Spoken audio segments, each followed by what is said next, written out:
Dear NEET scholars, आज मैं आपको बॉडी फ्लूइड एंड सर्कुलेशन के चैप्टर की इम्पोर्टेंट लाइंस को मार्क कर रहा हूँ। बॉडी में सर्कुलेटरी फ्लूइड दो होते हैं, number 1 blood, number 2 lymph. Circulation सभी लिविंग ऑर्गेनिज्म का मोस्ट इम्पॉर्टेंट फीचर है। ब्लड लिक्विड कनेक्टिव टिश्यू है और जब ब्लड फिल्टर होता है तब लिम्फ का फॉर्मेशन होता है। ब्लड के फिल्टर होने पर लिम्फ का फॉर्मेशन होता है।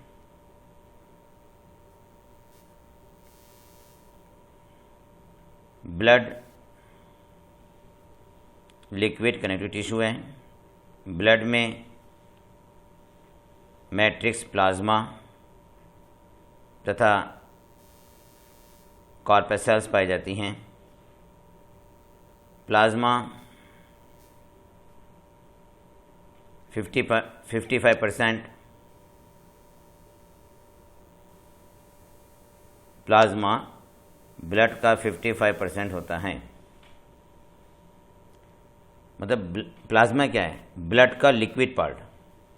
और प्लाज्मा में 90 से 92% क्या है? वाटर है।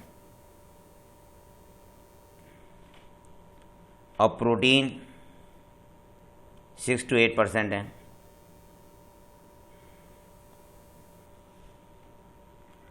और प्रोटीन में मेन जो हैं वो fibrinogen blood clotting protein, fibrinogen blood clotting protein, globulin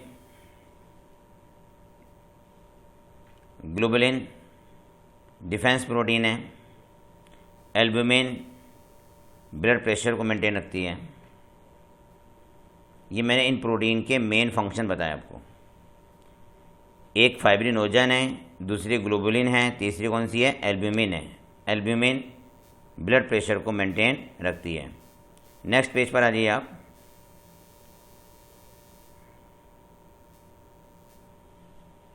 fibrinogen clotting के लिए है, ग्लोबुलिन डिफेंस मैकेनिज्म के लिए है, इम्यूनिटी के लिए है। ग्लोबुलिन प्रोटीन से एंटीबॉडीज़ का फॉर्मेशन होता है। अगर आपको याद हो तो एंटीबॉडीज़ 5 तरह की ना, एक IgA है, IgM है, IgE है, IgG है,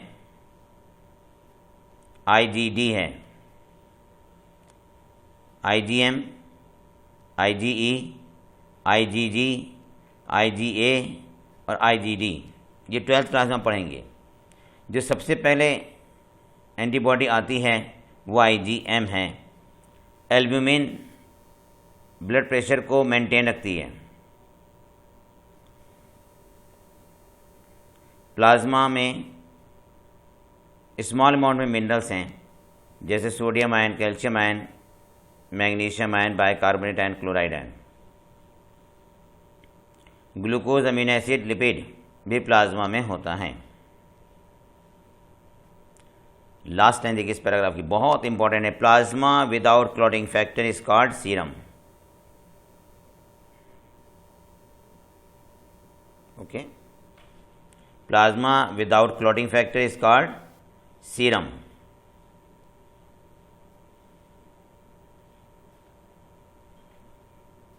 ब्लड क्लॉटिंग के जो फैक्टर हैं वो प्लाज्मा में इनएक्टिव फॉर्म में रहते हैं।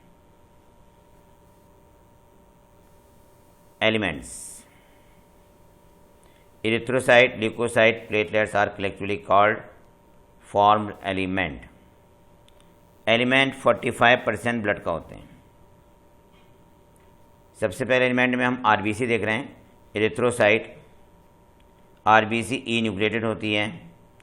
ई न्यूक्लिएटेड का मतलब होता है कि जब आरबीसी बनी थी तब उसमें न्यूक्लियस था, बाद में न्यूक्लियस का डिसअपियर हो जाता है।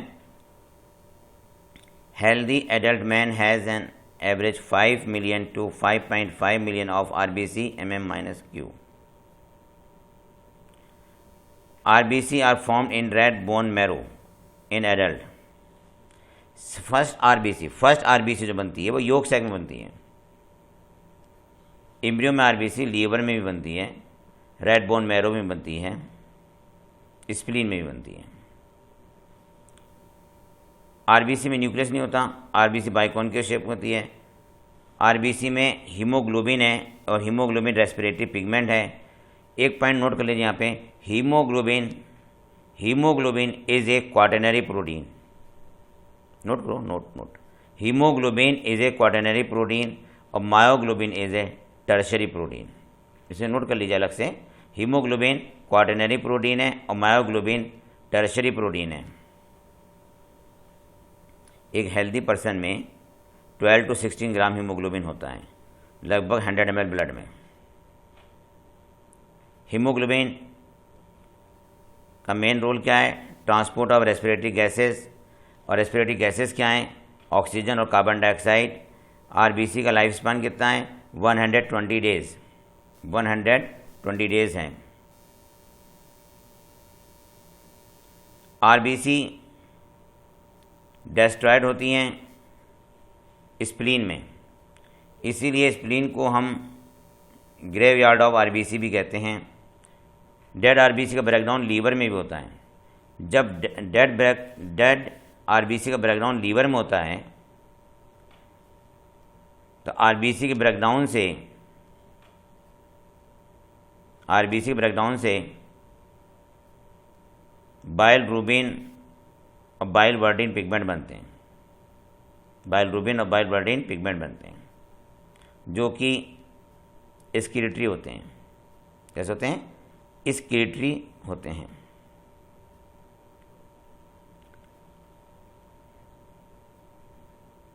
आपने पढ़ा होगा, याद होगा कि बाइल साल्ट में दो ही चीज़ होती हैं, बाइल पिगमेंट, मतलब बाइल जूस में दो चीज़ होती हैं, बाइल पिगमेंट और बाइल साल्ट. बाइल पिगमेंट में तो ये हो गई बाइलरुबिन और बाइलवर्डिन, और बाइल साल्ट में होता है सोडियम ग्लाइकोलेट और सोडियम टारोकोलेट. सोडियम ग्लाइकोलेट और सोडियम टारोकोलेट से फैट का डाइजेशन होता है. नेक्स्ट हम टॉपिक पे आते हैं. Leucocyte are also known as white blood cells. इनमें हीमोग्लोबिन नहीं होता. ल्यूकोसाइट की संख्या 6000 से लेकर 8000 mm-Q है.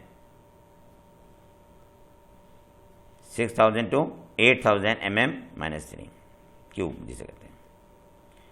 Leucocyte are generally short lived.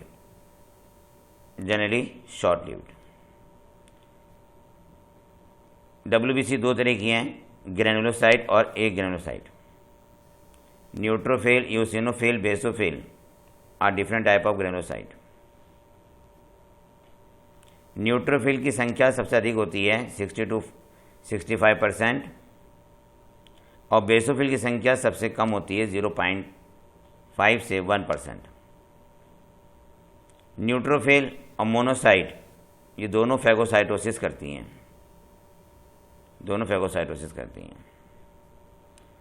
अब जो लाइन लिखेंगे आप, बड़ी इंपॉर्टेंट लाइन है. Basophil secrete histamine, serotonin, heparin. Mark करें इसको. Basophil secrete histamine, serotonin, heparin. Heparin anticoagulant है, हिस्टामिन वैसोडायलेटर है, सीरोटोनिन वैसो कंस्ट्रिक्टर है. अगर सीरोटोनिन आएगा तो बीपी राइज होगा, हिस्टामिन आएगा तो बीपी डाउन हो जाएगा. हिस्टामिन, सीरोटोनिन इन्फ्लेमेटरी रिएक्शन में इन्वॉल्व होते हैं.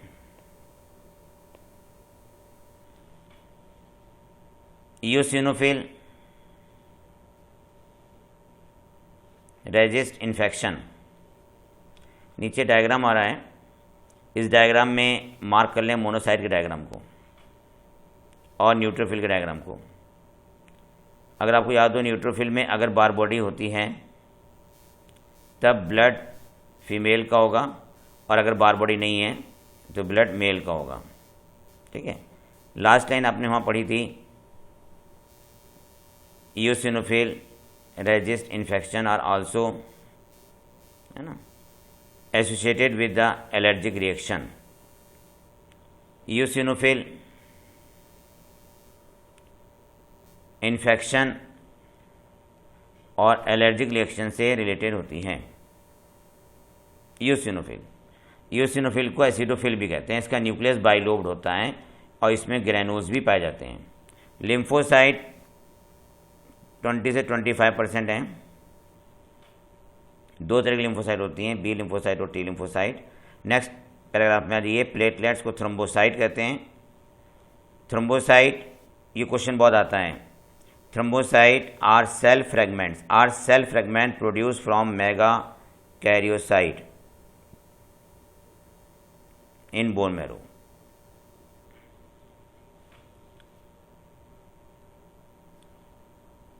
प्लेटलेट्स ब्लड कोगुलेशन में इन्वॉल्व होते हैं,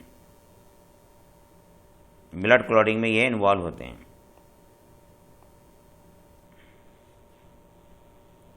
अगर ब्लड प्लेटलेट की संख्या कम हो जाए तो ब्लड डाइल्यूट होने लगता है, और ब्लड ज़्यादा डाइल्यूट होने पर ब्लड लॉस शुरू हो जाता है। डेंगू में ऐसा ही होता है। डेंगू में चूँकि ब्लड प्लेटलेट की संख्या कम हो जाती है तो ब्लड डाइल्यूट हो जाता है और ब्लड फिर डिफ्यूज़ होने लगता है बॉडी से, मतलब बॉडी के जो विसरल ऑर्गन है उनमें से बाहर निकलना शुरू हो जाता है। ब्लड ग्रुप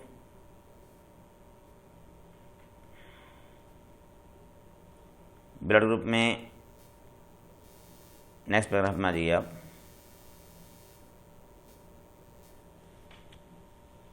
ब्लड ग्रुप को रिपोर्ट किया था लैंडस्टीनर ने। ब्लड ग्रुप को क्लासिफाई किया गया एंटीजन एंटीबॉडी के बेस पर। आप सीधे टेबल में देख लीजिए। अगर ब्लड ग्रुप ए है तो एंटीजन ए और antibody B. Blood group B है तो एंटीजन बी और antibody A. Blood group A B है तो उसमें एंटीजन ए बी है और एंटीबॉडी कोई नहीं होती है। ब्लड ग्रुप ओ में एंटीजन कोई नहीं है, एंटीबॉडी ए बी होती है। ब्लड ग्रुप ए को कौन डोनेट कर सकता है? ए और ओ डोनेट कर सकता है। ब्लड ग्रुप बी को बी और ओ डोनेट कर सकता है। ए बी को ए बी भी, ए और बी और ओ भी डोनेट कर सकता है, और ओ को सिर्फ ब्लड ग्रुप ओ ही डोनेट कर सकता है। यूनिवर्सल डोनर जो है ओ नेगेटिव है, ओ नेगेटिव, और यूनिवर्सल रिसेप्टर है A B positive. Next topic पर जाइए आप।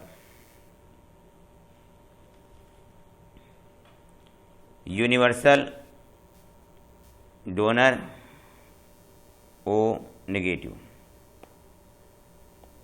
ठीक है, और universal receptor A B positive.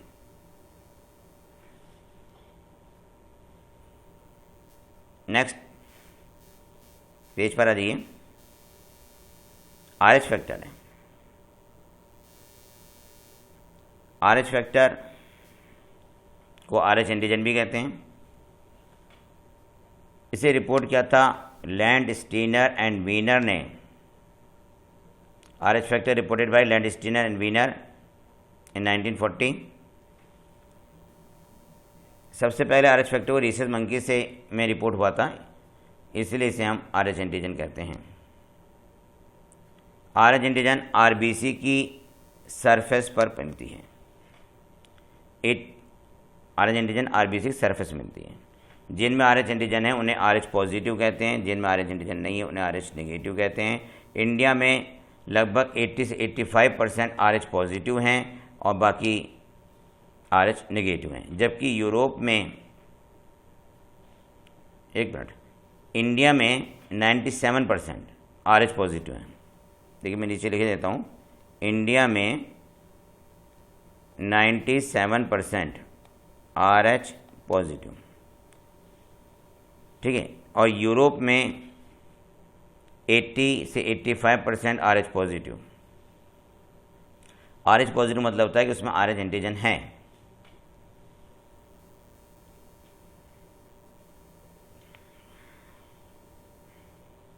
जब ब्लड ट्रांसफ्यूज़न करते हैं तो RH फैक्टर को कंसीडर किया जाता है।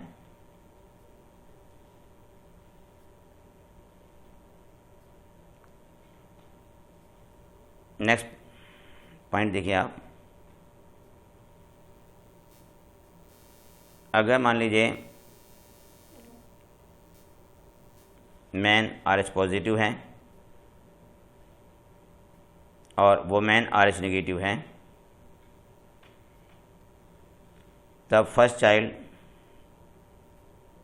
RH पॉजिटिव हुआ, लेकिन इसके बर्थ के समय, पार्चुरेशन के समय RH एंटीजन मदर के ब्लड में मिल जाएंगी और मदर के ब्लड में RH एंटीजन के अगेंस्ट RH एंटीबॉडी डेवलप हो जाएंगी। अब नेक्स्ट प्रेगनेंसी में मदर ब्लड में पहले से ही RH एंटीबॉडी है। जब सेकंड चाइल्ड की बर्थ होगी तो उस समय पार्चुरेशन के समय RH एंटीबॉडी फीटस में एंटर कर जाएंगी और ब्लड क्लॉट कर जाएगा और ब्लड के क्लॉट होते ही फीटस की डेथ हो जाएगी, सीवियर एनीमिया हो जाता है। इस डिजीज़ को एरिथ्रोब्लास्टोसिस फैटिलिस कहते हैं। तो अगर मैन RH पॉजिटिव है, वोमेन RH नेगेटिव है, तब फर्स्ट चाइल्ड तो नॉर्मल होता है, लेकिन सेकंड चाइल्ड पार्चुरेशन के बाद, डिलीवरी के बाद उसकी डेथ हो जाती है। उसकी डेथ का कारण क्या है? एरिथ्रोब्लास्टोसिस फैटिलिस। इस केस में फर्स्ट चाइल्ड के बर्थ के बाद मदर को 72 आवर्स से पहले एंटी RH एंटीबॉडी इंजेक्शन के रूप में दी जाती हैं, जिससे मदर के बॉडी में जो RH एंटीबॉडी बनी वो न्यूट्रलाइज हो जाए, वो ख़त्म हो जाए और फिर से मदर नेक्स्ट प्रेगनेंसी को रिसीव कर सकें।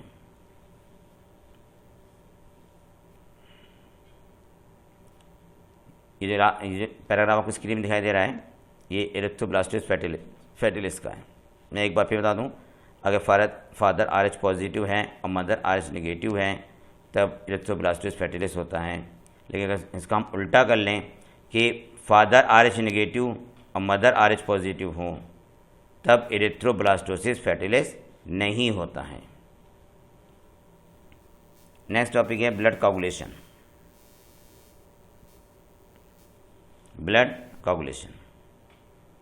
Blood clotting. जब टिश्यू डैमेज होता है तो ब्लड प्लेटलेट से थ्रोम्बोकाइनेज एंजाइम निकलता है। थ्रोम्बोकाइनेज एंजाइम प्रोथ्रोम्बिन को कैल्शियम आयन की प्रेजेंस में थ्रोम्बिन में कन्वर्ट कर देता है।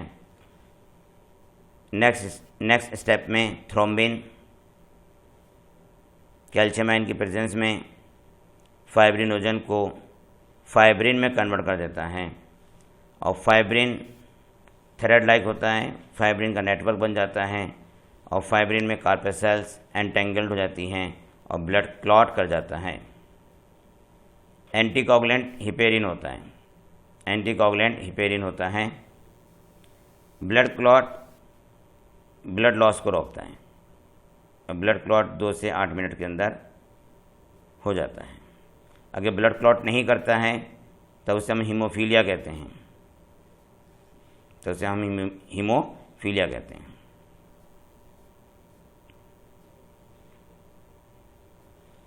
तो ब्लड क्लॉटिंग के लिए एंजाइम कौन सा ज़रूरी है? थ्रोम्बोकाइनेज। ये थ्रोम्बोकाइनेज प्रोथ्रोम्बिन को थ्रोम्बिन में कन्वर्ट करता है और थ्रोम्बिन जो है फाइब्रिनोजन को फाइब्रिन में कन्वर्ट कर देता है और ये रिएक्शन कैल्शियम आयन की प्रेजेंस में होती है। इसलिए कैल्शियम आयन ब्लड क्लॉटिंग के लिए एसेंशियल है।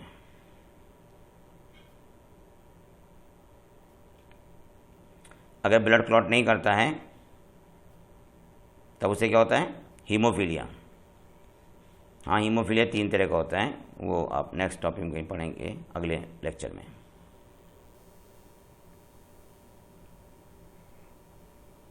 यहाँ पे एक पॉइंट है बड़ा इम्पोर्टेंट, उसको मार्क कर लें। Blood clotting is an example of cascade mechanism.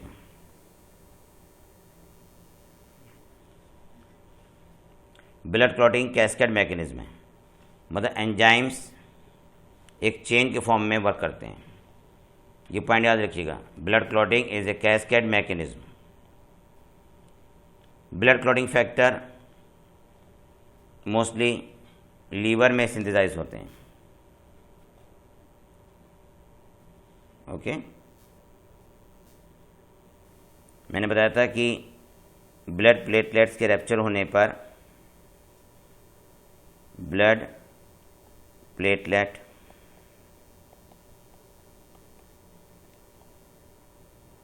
से थ्रोम्बो काइनेज एंजाइम निकलता है। ये काइनेज एंजाइम प्रोथ्रोम्बिन को कन्वर्ट कर देता है कैल्शियम आयन की प्रेजेंस में थ्रोम्बिन में, और थ्रोम्बिन जो है वो फाइब्रिनोजन को कैल्शियम आयन की प्रेजेंस में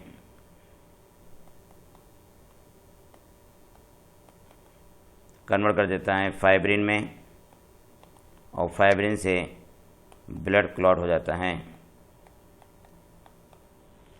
ठीक है, अगर ब्लड क्लॉट नहीं करता है तो डिजीज़ कौन सी होती है? हीमोफीलिया है, और हीमोफीलिया जेनेटिक डिसऑर्डर होता है। नेक्स्ट टॉपिक है लिम्फ।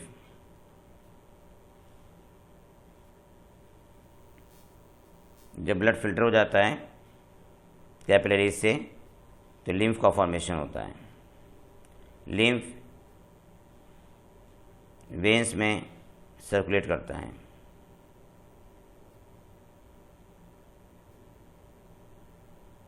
फैट का एब्जॉर्प्शन लिम्फ के थ्रू लैक्टेज में होता है, और लैक्टेज इंटेस्टाइनल विलाई में होती हैं। लिम्फ में लिम्फोसाइट होती हैं जो कि इम्यून रेस्पॉन्स के लिए रेस्पॉन्सिबल हैं, जो कि इम्यून सिस्टम के लिए रेस्पॉन्सिबल हैं। नेक्स्ट टॉपिक पर जाइए, circulation path. Open circulatory system arthropoda और मोलस्का में है। Open circulatory system found in arthropoda and Mollusca.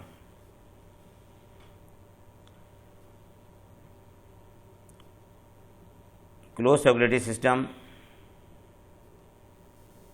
Annelids और कॉर्डेट्स है क्लोज सर्कुलेटरी सिस्टम। सभी एनिलेट्स में क्लोज नहीं होता है,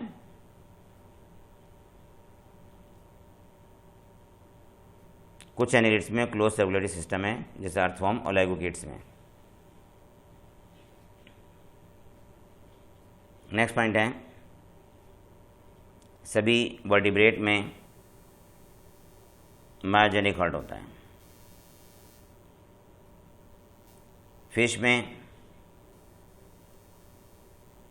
2 चैम्बर हार्ट है, एक एट्रियम एक वेंट्रिकल। एम्फीबियंस में और रेप्टाइल में क्रोकोडाइल को छोड़कर 3 चैम्बर हार्ट है, 2 ऑरिकल हैं और एक वेंट्रिकल है। क्रोकोडाइल, बर्ड्स और मैमल्स में 4 चैम्बर हार्ट होता है, जिसमें 2 ऑरिकल और 2 वेंट्रिकल हैं। फिश का हार्ट वेनस हार्ट है, फिश का हार्ट वेनस हार्ट है। नॉन कॉर्डेट जैसे आर्थ्रोपॉड है, इनका हार्ट न्यूरोजेनिक होता है। वर्टिब्रेट्स का हार्ट मायोजेनिक होता है।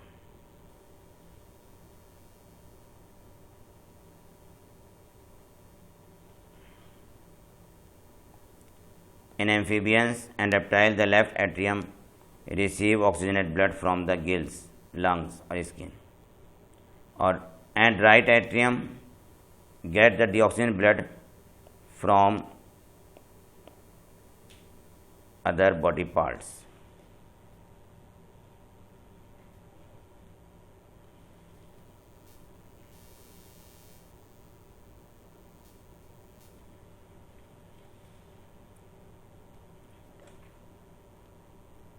रेप्टाइल और एम्फीबियंस में इनकम्प्लीट डबल सर्कुलेशन है, जबकि बर्ड्स और मैमल्स में कंप्लीट सर्कुलेशन होता है। बर्ड्स मैमल में कंप्लीट सर्कुलेशन होता है। नेक्स्ट टॉपिक पर आ जाइए।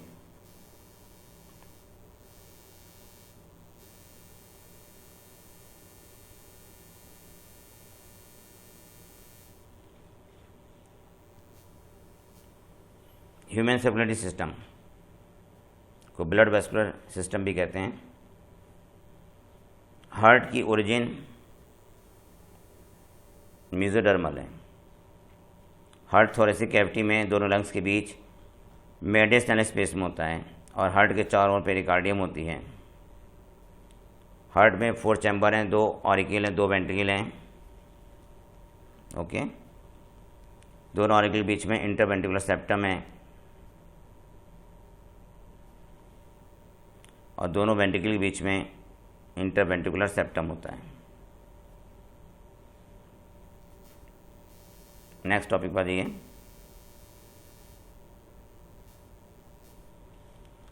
राइट एट्रियम और राइट वेंट्रिकल के बीच में जो वाल्व होता है उसे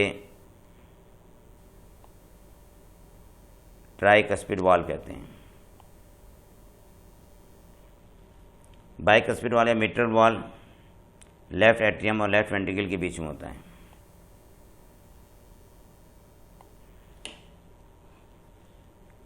the opening of right and left ventricle into the, इस वक्त आपकी स्क्रीन पर हार्ट का डायग्राम आ रहा है। इस हार्ट के डायग्राम में 1-2 पॉइंट आपको मार्क करने हैं। SA node, sino auricular node, AV node को मार्क कर लीजिए। कॉर्डी टेंडनी, हार्ट के जो हार्ट का बिल्कुल डिस्टल पार्ट होता है उसे एपेक्स कहते हैं। Bundle of his,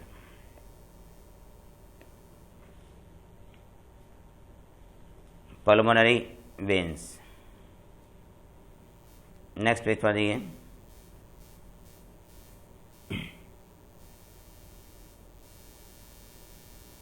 pulmonary artery and aorta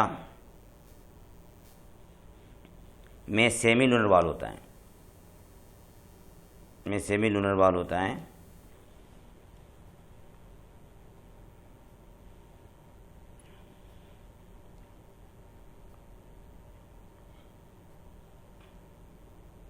ऐसे नोड राइट ऑरिकल में होता है। राइट ऑरिकल में अपर कॉर्नर पर ऐसे नोड मिलता है और लोअर लेफ्ट कॉर्नर पर राइट एट्रियम में एवी नोड मिलता है। इनकी पोजीशन याद कर लीजिएगा आप, ऐसे नोड की और एवी नोड की।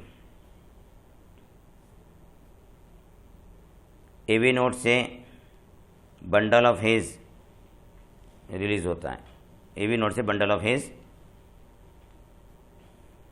देखा, एवी नोड से कौन निकलता है? बंडल ऑफ हेज निकलता है और बंडल ऑफ हेज वेंट्रिकल में पहुंच जाता है और बंडल ऑफ हेज 2 ब्रांचों में डिवाइड होकर प्रोकंजे फाइबर बनाता है। नेक्स्ट पॉइंट देखिए आप।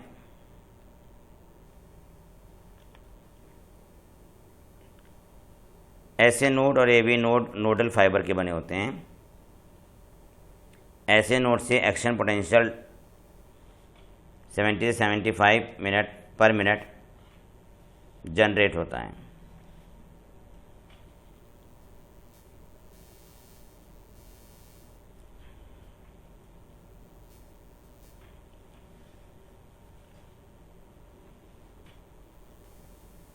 पेसमेकर कार्डियक साइकिल के लिए इम्पल्स जनरेट करता है। पेसमेकर से जो इम्पल्स जनरेट होते हैं उससे ऑरिकल सिस्टोल करता है। जब ये इम्पल्स एवी नोड पर पहुंचते हैं तब एवी नोड से इम्पल्स जनरेट होते हैं वेंट्रिकल सिस्टोल के लिए। वो एवी नोड से बंडल ऑफ हिज में जाते हैं और बंडल ऑफ हिज से प्रकंजे फाइबर में, और प्रकंजे फाइबर से दोनों वेंट्रिकल में एक साथ पहुंचकर दोनों वेंट्रिकल को सिस्टोलिक पोजीशन में लाते हैं, मतलब कॉन्ट्रैक्शन की पोजीशन में लाते हैं। हार्ट रेट 70 से 75 मिनट 70-75 टाइम्स पर मिनट होता है। हार्ट रेट कितना होता है? 70-75 टाइम्स पर मिनट होता है। एवरेज हार्ट बीट जो होती है 72 पर मिनट होती है। राइट एट्रियम में कोरोनरी वेन पर कोरोनरी वॉल होता है। कोरोनरी वेन पर कोरोनरी वॉल होता है। प्रीकेबल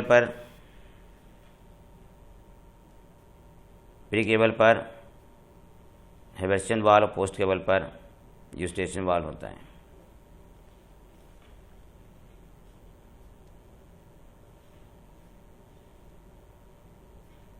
कार्डियक साइकिल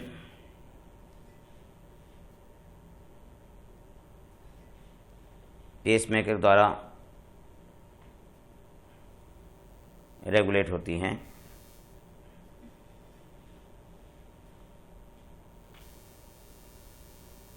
नेक्स्ट पेज पर जाइए।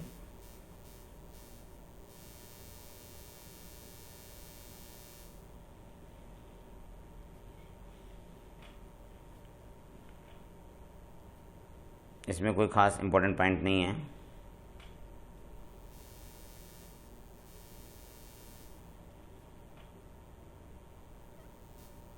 जो सेकंड पैराग्राफ है इसमें ध्यान दीजिए।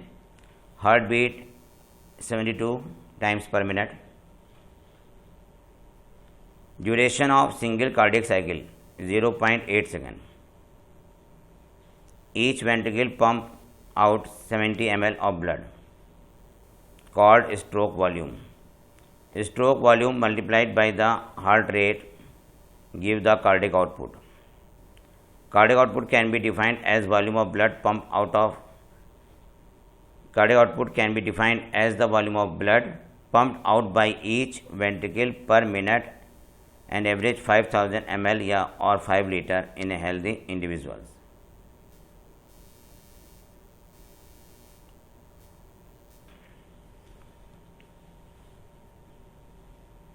Cardiac output of an athlete's will be much higher than that of ordinary man. Cardiac cycle में दो साउंड्स प्रोमिनेंट होती हैं। पहली साउंड जब ट्राई और बाइकस्पिड वाल्व बंद होते हैं तब फर्स्ट हार्ट साउंड लब जनरेट होती है, और सेकेंड साउंड जिस समय दोनों वेंट्रिकल रिलैक्स होते हैं, डायलेट करते हैं, तो सेमी लूनर वाल्व बंद होते हैं, और सेमी लूनर वाल्व के बंद होने पर साउंड प्रोड्यूस होती है डब।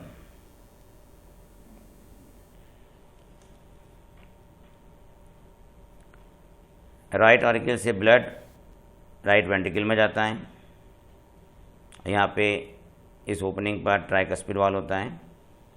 राइट वेंट्रिकल से ब्लड पल्मोनरी एओर्टा के द्वारा लंग्स में जाता है।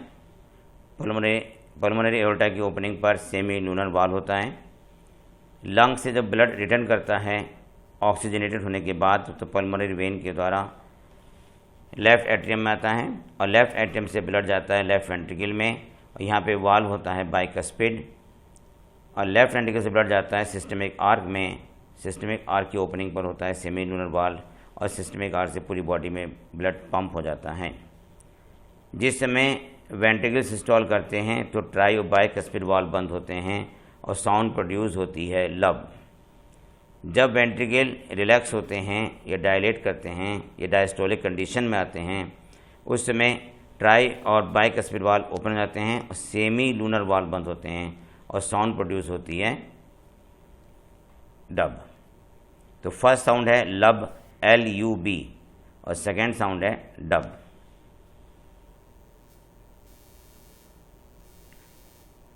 नेक्स्ट है ECG।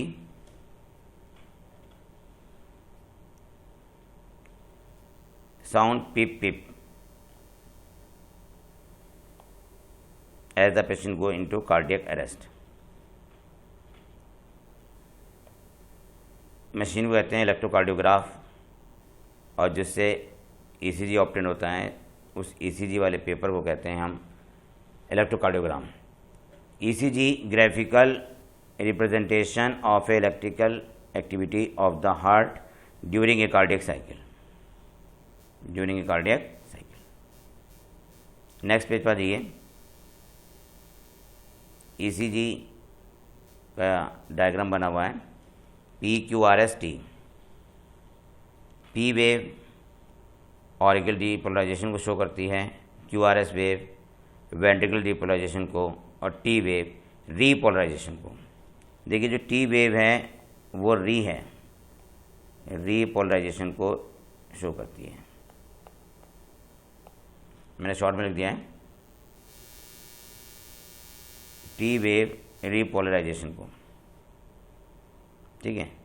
देखिए P वेव क्या शो करती है, डीपोलराइजेशन को, QRS डीपोलराइजेशन, और T वेव रीपोलराइजेशन को शो करती है।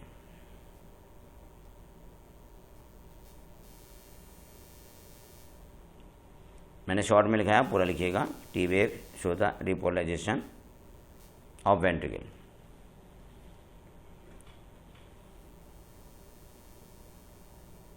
इलेक्ट्रोकार्डियोग्राफ में की मशीन में 3 इलेक्ट्रिकल लीड्स होती हैं, 1 to each wrist and to the left ankle।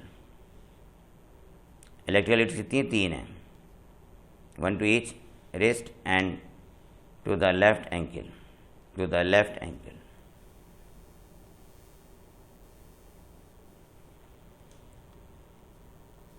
Detail evolution of heart function के लिए multiple leads are attached to the chest reason.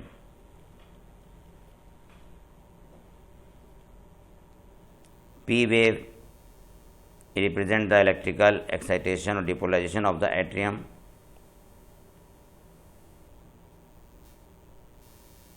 QRS wave represent the depolarization of the ventricle।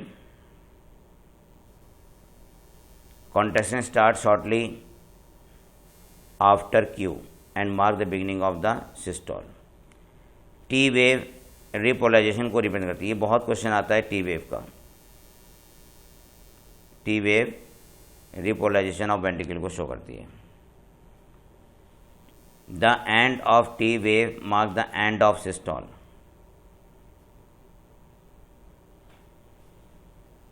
Okay,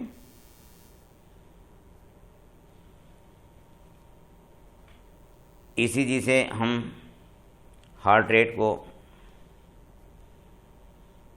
decide कर सकते हैं, determine कर सकते हैं, या heart rate कितना है वो डिटरमिन किया जा सकता है। Double circulation. डबल सर्कुलेशन क्या होता है कि पूरी बॉडी में ब्लड सर्कुलेट करते समय हार्ट से 2 बार पास होता है, तो उसे कहते हैं blood circulation, blood double circulation. Body में सिंगल सर्कुलेशन के समय हार्ट से 2 बार ब्लड पास होता है तो उसे डबल सर्कुलेशन कहते हैं। ब्लड वेसल्स कौन है? आर्टरी और vein. Each artery and vein consist of 3 layer. Inner lining of squamous endothelium, tunica intima, middle layer of smooth muscles and elastic fibres and tunica media, and an external layer of fibrous connective tissue with collagen fiber, the tunica externa।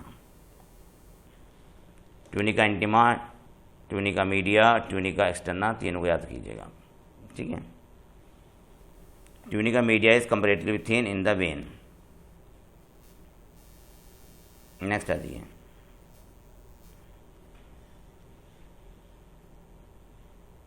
Screen में जो paragraph आपको दिखाई दे रहा है, इसमें एक line समझ लीजिए कि लेफ्ट एट्रियम से ब्लड पल्मोनरी, लेफ्ट एट्रियम में ब्लड, लेफ्ट एट्रियम में ब्लड पल्मोनरी वेन के द्वारा लंग्स से आता है। देखिए मैं बताऊँ, आप सुनिए ध्यान से।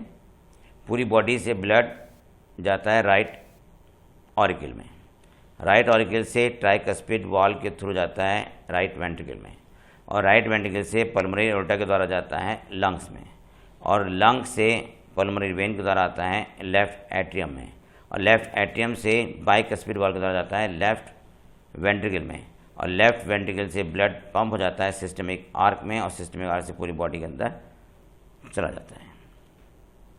ठीक है, systemic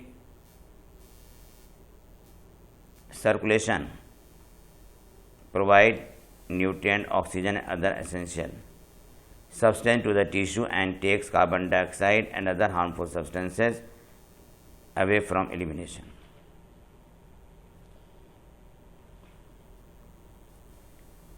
Vascular connection exists between the digestive tract and liver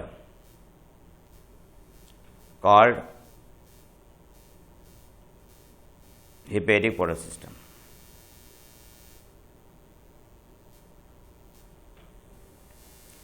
intestine से पहले ब्लड हार्ट में सीधे नहीं जाता, पहले लीवर में जाता है, लीवर से फिर हार्ट में जाता है, इसे कहते हैं hepatic portal system.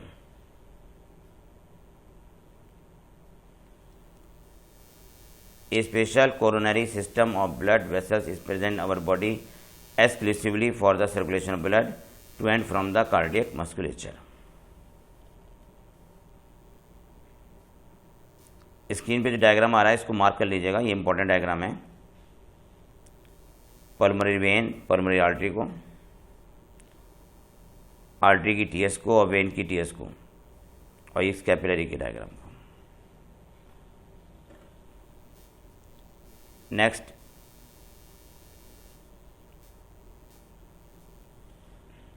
Regulation of cardiac activity. Heart regulated intrinsically, auto-regulated। Pacemaker nodal tissue का बना होता है। हार्ट को मायोजेनिक कहते हैं। मेडुला ऑब्लंगेटा में कार्डियक सेंटर होता है। हार्ट बीट का कंट्रोल ऑटोनॉमिक नर्वस सिस्टम के द्वारा है। Sympathetic nerve can increase the heart rate.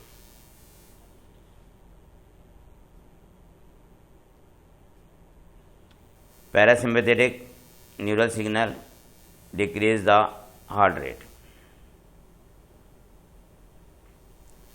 Adrenal hormone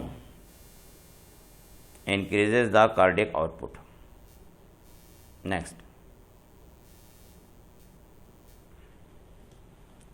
high blood pressure, hypertension। Blood pressure को स्फिग्नोमैनोमीटर से मेज़र करते हैं। ब्लड प्रेशर को स्फिग्नोमैनोमीटर से मेज़र किया जाता है। नॉर्मल ब्लड प्रेशर 120 एंड 80 होता है। 120 है सिस्टोलिक और 80 है diastolic. 120 mmHg millimetre of mercury pressure is the systolic, और 80 mmHg इज डायस्टोलिक। इसे रेस्टिंग प्रेशर भी कहते हैं।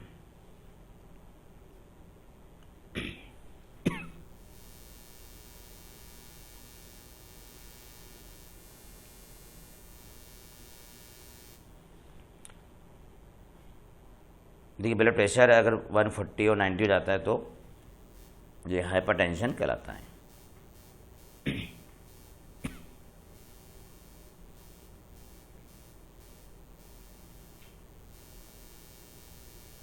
लास्ट पेज पर आइए आप।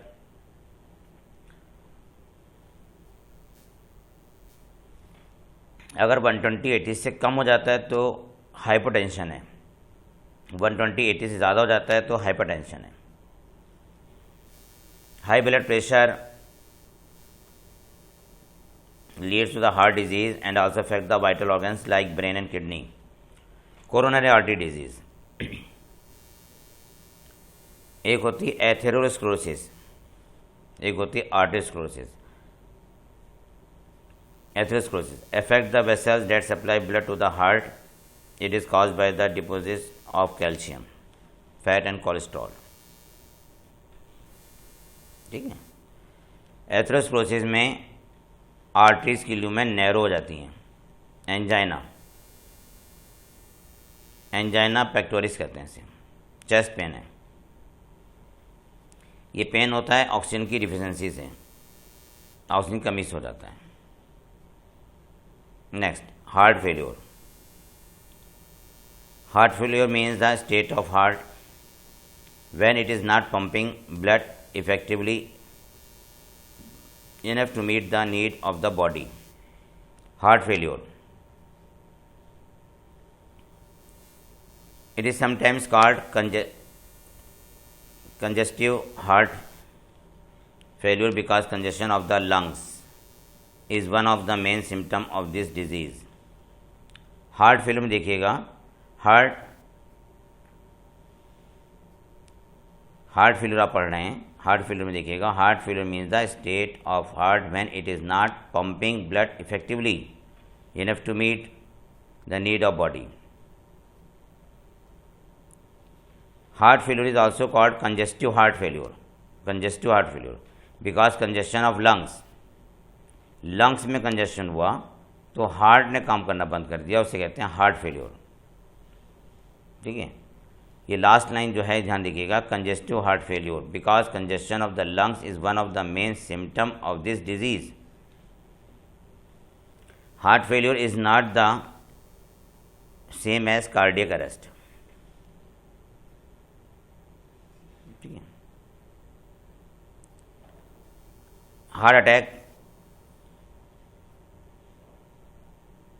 Heart failure is not the same as cardiac arrest और हार्ट अटैक। कार्डियक अरेस्ट किसे कहते हैं? When heart stop beating. और हार्ट अटैक किसे कहते हैं? When the heart muscles is suddenly damage by an inadequate blood supply. ये दोनों पॉइंट याद रखिएगा। Cardiac arrest when heart stop beating, heart attack when the heart muscles is suddenly damage by an inadequate blood supply. तो cardiac arrest अलग है और heart attack अलग है और हार्ट फेल्यूर अलग है। हार्ट फेल्यूर कब हुआ? जब लंग्स में कंजेशन हुआ। कार्डियक अरेस्ट तब हुआ जब हार्ट ने हार्ट बीट स्टॉप कर दी। हार्ट अटैक तब हुआ जब मसल्स को सफिशिएंट ऑक्सीजन की सप्लाई नहीं मिली, है ना। जब हार्ट मसल्स को सफिशिएंट ऑक्सीजन नहीं मिली, ब्लड सप्लाई नहीं मिली, तब मसल्स की डैमेज हो गई, तो उसे हम कहते हैं हार्ट अटैक। नेक्स्ट पॉइंट है समरी।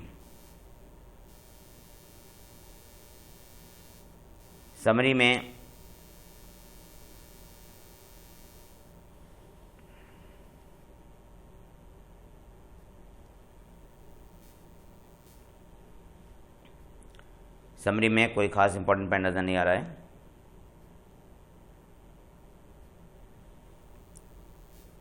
नेक्स्ट पेज पर आइए आप। नेक्स्ट पेज में भी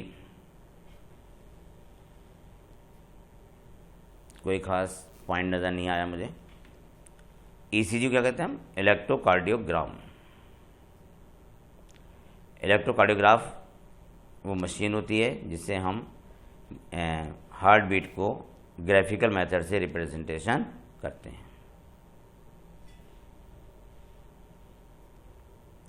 एक पल्मोनरी सर्कुलेशन होता है, एक सिस्टमिक सर्कुलेशन होता है। पल्मोनरी सर्कुलेशन में राइट ऑरिकल और राइट वेंट्रिकल आते हैं।